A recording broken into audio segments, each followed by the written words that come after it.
Hello. I'm not quite as cool as the other presenters, so I've got most of my stuff written down. So I'll do my best to look at you and not look at the paper. So I'm Jane Clossick. I come from London Metropolitan University and I run the Spatial Planning MA, and I also teach architecture students in the research unit CAS Cities. And at CAS Cities, that's us, if you ever want to get in touch with us, we're doing battle on the side of diversity and vitality in London. And it's been fascinating listening to the stuff this morning because so many of the issues and situations and problems move across cities. Thank you. I was really looking forward to the clicker. I'm really disappointed about the clicker. So today I'm going to describe my work on London high streets. I'm going to start with a bit of my own PhD research, which was about the urban depth around Tottenham High Road. And then I'm going to talk about CAS Cities research into the Old Kent Road in South East London. And at the end, I'm going to take it into a slightly propositional sphere and talk about a student project very briefly. Hopefully I won't run out of time. So this is a brief summary of the main findings of my research into Tottenham High Road. So that's Tottenham High Road. It's in the borough of Haringey in North London, and it forms part of what was Roman Ermine Street, which is why it's so long and straight. And it's what Matthew Carmona, I think, has described as a continuous high street. So it's a big long arterial road with lots of bits of high street along it.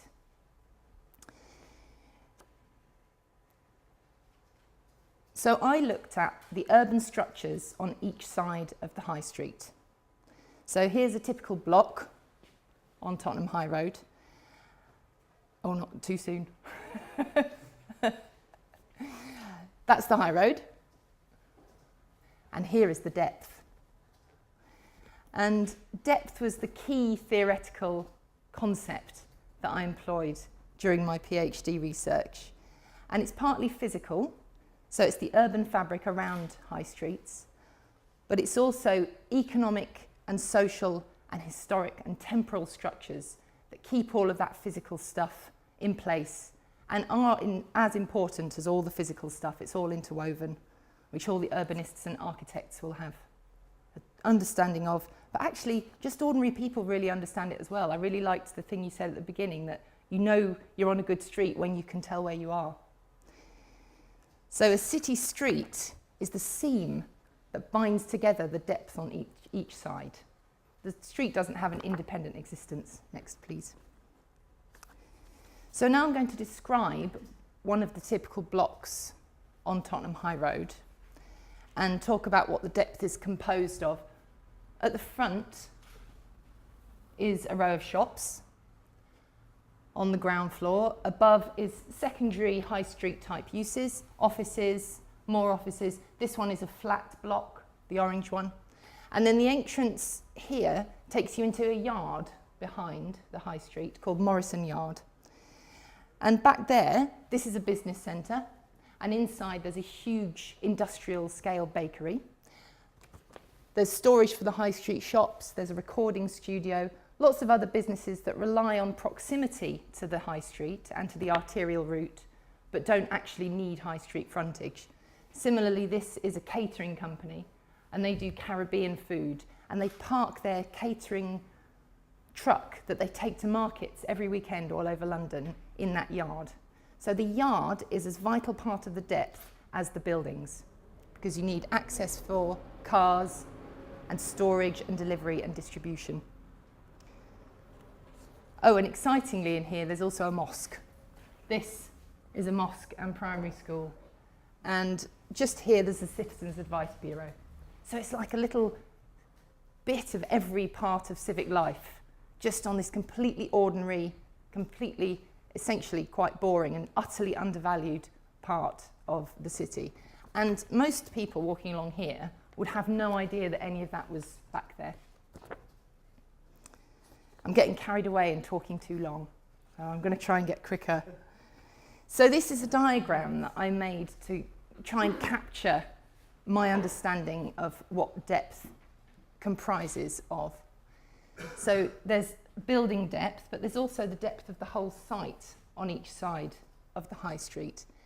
And it's got a predictable and regular ordering. And that ordering is a social ordering and also an economic ordering and an architectural and spatial ordering.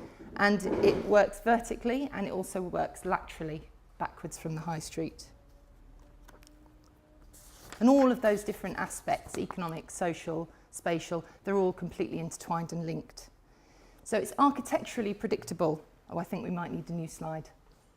Morrison Yard again, but a drawing of it this time. So it's architecturally predictable. At the front, you find street-facing shop types of building.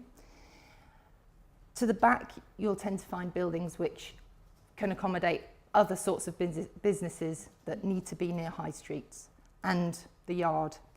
But also, a key thing is that it's got an economic order. It's more expensive at the front, and the rents are cheaper inside the block. And it also has a social order. The front is much more public. You meet a lot more different variety of people, and it's much less culturally specific and much less economically specific. So you get much more mixing at the front. I mean, this is so obvious. I can't believe that somebody let me write a PhD about it. But sometimes the most obvious things are actually, you know, this. It's like people can't see the wood for the trees. So I think that this cultural specificity and economic specificity at the back and cultural mixing and public face to the front is an enabling mechanism for the incredible super diversity of a place like Tottenham. So it allows the things that I think it was Chris that was talking about, this. It's the architectural and spatial order that facilitates those super diverse connections in some places, but also private, totally not diverse, culturally never mixing parts at the back of depth. And that's a really, really important gradation. Next, please. So, oh, hang on, I think I've missed one. Oh, no, I haven't. So, as well as looking at the block, I looked at the inside of the shops, and this was really the source of that insight that I just explained to you about cultural mixing. This is hairdressers on Tottenham High Road, run by a Turkish woman called Oya. And this is the high street here, and that's the front of Crazy Cuts. And she was very proud to describe it as the only European hairdressers in Tottenham High Road, or the only one that had regular opening hours. And so she wanted it to be absolutely open and a friendly place. But nonetheless, like all hairdressers, it had become a social hub for her friends and family. Next, please. And I spent a lot of time hanging out in there and getting my legs waxed and having my eyebrows waxed and chit-chatting with the people. It's amazing what you know. Sadly, men don't have this opportunity quite as much, maybe. Barber.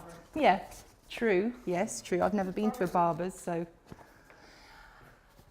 At the very front is this waiting sofa, pretty much completely accessible to anybody that walks in off the street. Then as you move further back through the salon, it gets progressively, as I said, more culturally specific and also messier because the proprietors aren't trying to sell the sinks to the passers-by. So the sinks have got a few bits of unwashed up bits and bobs in them, but you can't see that from the front. From the front, the sinks look quite smart. There seems to be quite clear thresholds of publicness. And so behind the sinks, everything's a little bit more untidy. Through this doorway, you can only go through there if you're a member of the immediate social circle. So anyway, and just up there you can see a little Turkish blue eye of protection. And that was right at the back. That wasn't hanging in the front window. Next, please. So the key qualities of this high street depth that I identified were gradations of publicness from front to back, working across the site and the building. An economic gradation, roughly from front to back, also from bottom to top. Also different parts of, so direct access to yard might be more expensive. It's not a clear and obvious gradation from front to back. This structure, these vernacular structures, they endure over time. And one of the reasons they're so enduring is that they're highly adaptable to different economic conditions. And here are a couple of shots to show the sort of life that I found in these places in Tottenham High Road. Here's another absolutely fantastic hair shop, full of hair everywhere. And the next one. And these were two Albanian guys eating their lunch in a garage, and they set up a little table, and they had their chairs, and they had their particular food that they like to eat, and they do that every single day in their garage in Tottenham.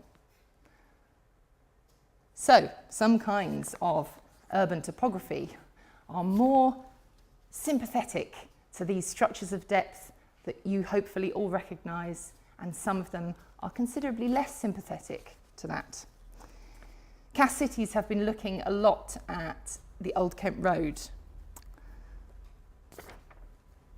And Berkeley Homes, in collaboration with Southwark Council, in the context of the London housing crisis, there's loads of people and not enough housing, and it's outrageously expensive. So an obvious solution seems to be, let's build loads of houses. Where to build them? Residential land is extremely difficult to build more houses on because residents are very powerful. They have the vote, for example. Businesses, on the other hand, don't. In addition, I suspect that these structures of depth that I described hide so much of the life from people like Southwark Council that they just simply have no idea what's there. And they don't. They have there's no carefully made database of what exists around the Old Kent Road.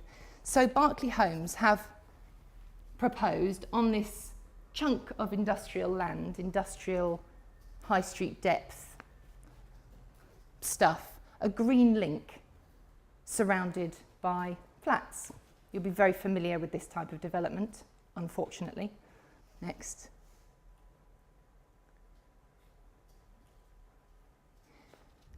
And Cass Cities, the students went out onto the street and they visited every non-residential address around the Old Kent Road. Next, please. And they produced this, oh, thank goodness for that. I thought that was the quality of the image. Produced this stunning mapping. So here is the Old Kent Road. And you can see they've coded the different non-residential uses in different colours, and you can see the density of that. The Berkeley Homes site that I just showed you is just here on this, no, sorry, at the back of this triangle. That's an enormous big box Asda. So it's in one of the most, 3 minutes, it's in one of the most diverse, economically and socially diverse places in Southwark. It's hard to believe, actually. So, let's have the next slide and see what I say. So I've lost my place in my notes. Ah yes, the students also did a wonderful typological mapping of different sorts of buildings found within this high street depth, specifically on the Old Kent Road. It's got quite a different character to Tottenham High Road because depth is characterful of the place that it has come to be in. So this is a land of big box retail. It's a land of quite low value, but very, very diverse occupations. Next, please.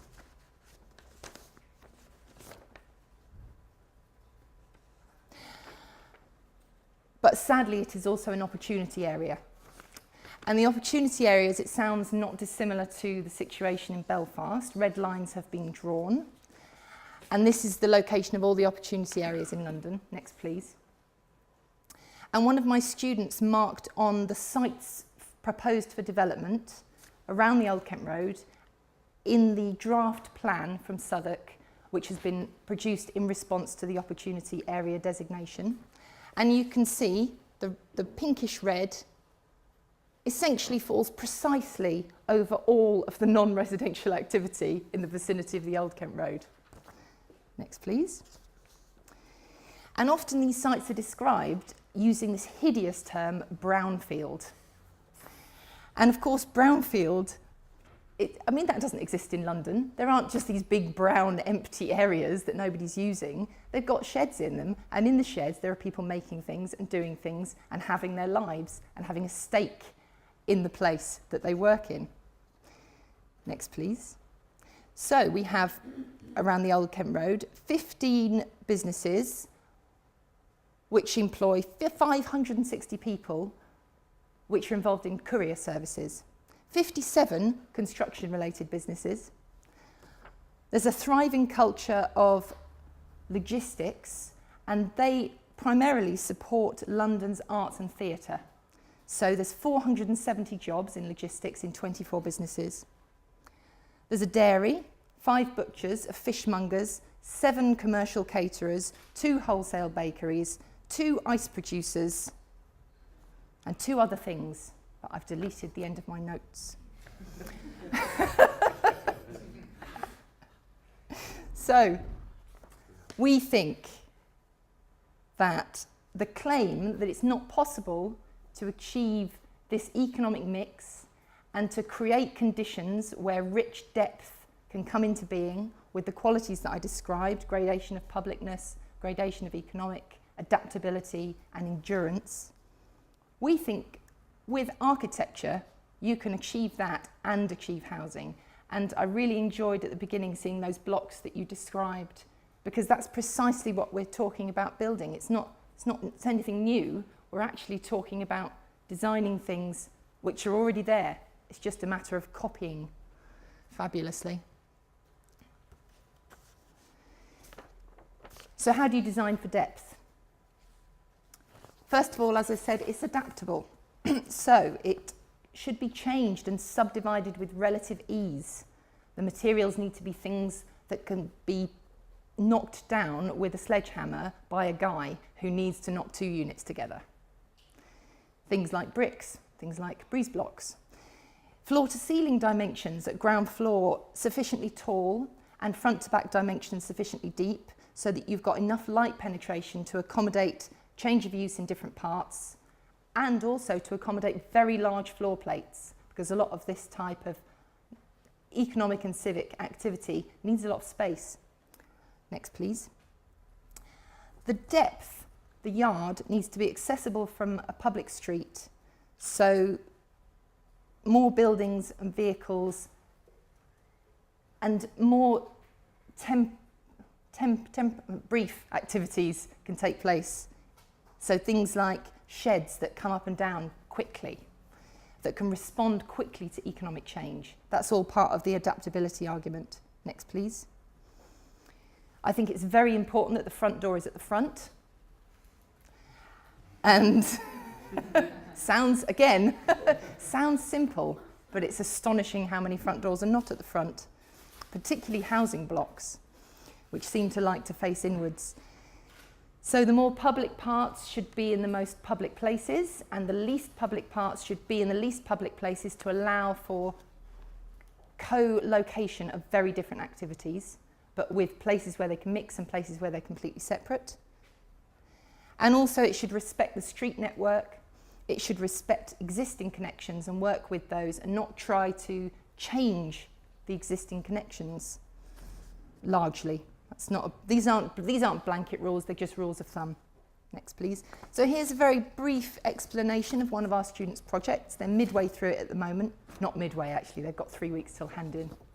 So they've stopped sleeping, they're not really eating, that kind of thing. Here is the Old Kent Road on this side, and this site is the same triangle that the Berkeley Homes proposal is on.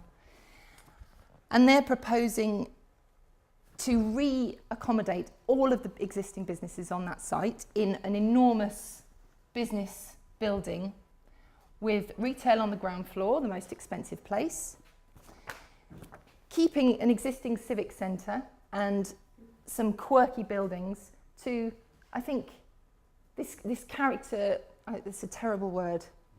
I think character is actually in depth, and keeping things that look like character is a mistake because you're not actually keeping what the character is, you're just keeping a picture of it. So these buildings are existing with businesses in them, and there's a new route into a yard. This is small scale workshops and offices with yard space for parking and for working outside. Over here there's re-provision of big box retail. They're proposing signage on the front, but also there's views into this site so you can see the B&Q sign and the Halford sign. Obviously very important for big box retail. But at the moment there's a car park to the front of this site, and then huge residential towers on top of all of this stuff. Now this is an iteration of this project, an early iteration. It's actually moved on, and they've densified this site even more, yet retained yard space, retained lots and lots of residential, and increased, I think they might have tripled the capacity for economic and civic non-residential uses on this site. And there you can see it in the context of the Old Kent Road. So you can see the scale. Am I done? There's only one more. Wrap up. Sorry, I've got no idea where I am with time. You can see the scale of it. It's big, but it's not outrageously big. Next. Finally, it's crucial that we get a stronger discussion about this in London. We need to retain and expand our mix, because if action is not taken fast, if we delete all of this depth and we build some housing in it, what we're going to end up with is a second very serious accommodation crisis, except that this crisis is going to potentially damage our economy in ways that we can't predict.